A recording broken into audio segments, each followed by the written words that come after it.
More people with more money in their families tended to move outside of the cities into little villages or towns that became suburban areas much later on. It may be a little more difficult for us to attend the opera, but the robin in my elm tree struck a higher note and a sweeter one yesterday than any prima donna ever reached.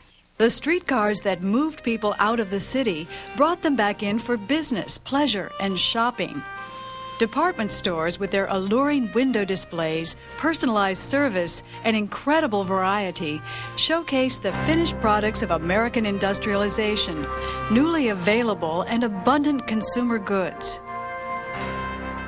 Cities themselves became giant consumers of heavy industrial goods used in their construction: bricks, steel, glass, machines, and wire.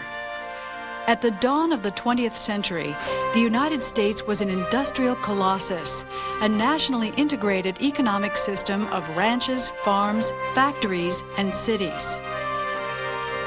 Americans were proud of what they had accomplished and looked forward to a world in which industry and science would soon solve the age-old problems of poverty and human suffering. But progress came with a price. But in the late 19th century, this country was hell-bent on exploiting its resources and people getting ahead. So in getting ahead, sometimes they left behind the environment.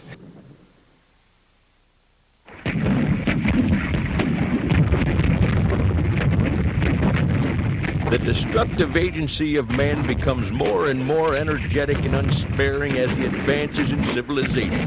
He commences an almost indiscriminate warfare upon all forms of animal and vegetable existence around him. When George Perkins Marsh published his book Man and Nature in 1864, few people paid attention to his warnings about human threats to the natural environment. But in the following decades, mining fouled streams and rivers with poisonous runoff.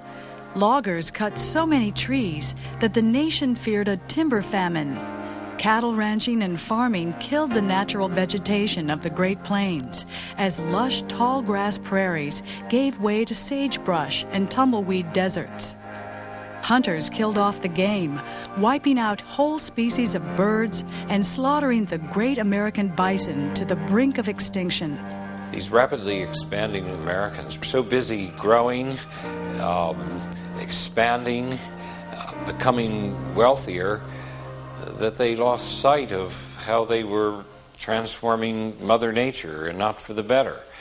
So cutting down trees, strip cutting of trees, and the pollution of waterways as they dumped industrial wastes into rivers and into lakes gradually was catching up with them. It became clear that the air was getting dirtier, the water was getting undrinkable. The desire of a small but growing number of Americans to conserve the nation's diminishing natural resources and preserve its natural wonders gave birth to the modern environmental movement. Moved by descriptions of its majestic beauty, President Lincoln set aside California's Yosemite Valley as a natural preserve in 1864. 8 years later, Congress designated an isolated stretch of the Rockies called Yellowstone as the nation's first national park. Recognizing the potential business that could come from tourism, railroads quickly joined the national park movement, petitioning Congress to set up other natural preserves. Soon, Sequoia in California, Mount Rainier in Washington, and Glacier in Montana joined the growing list of national parks.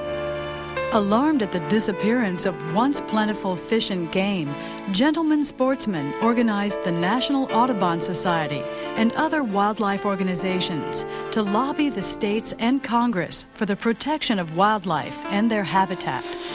Any fool can destroy trees. They cannot run away. God has cared for these trees, saved them from drought, disease, avalanches, and 1,000 straining, leveling tempests and floods. But he cannot save them from fools. Only Uncle Sam can do that. John Muir. Traveling the United States on foot, naturalist John Muir was appalled at the destruction he saw all around him and warned Americans about the precious gift they were losing. In 1892, Muir helped organize the Sierra Club, a group devoted to the preservation of the nation's disappearing wilderness areas. At that time, the federal government had little interest in preserving natural wonders. It did, however, want to conserve diminishing natural resources. In the 1890s, Congress set aside more than 40 million acres of forests as public reserves for future use.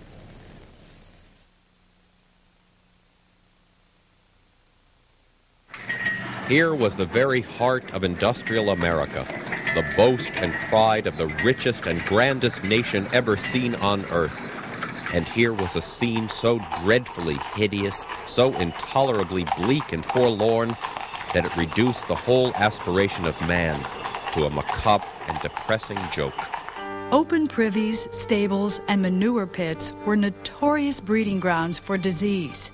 Garbage and wastes accumulated in the streets were dumped into rivers and lakes, where they killed countless fish and polluted drinking water. Typhoid, cholera, and other diseases swept through American cities, killing thousands. So in the 1880s, American cities began monumental public works projects, paving streets and constructing sewage systems. Campaigns for safe drinking water, garbage removal, and the reduction of smoke and noise brought significant improvements in public health.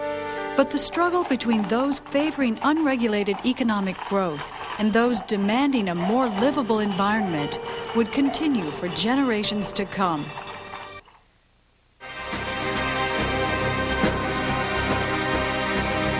In the 35 years between the end of the Civil War and the turn of the century, the United States had emerged as an economic colossus.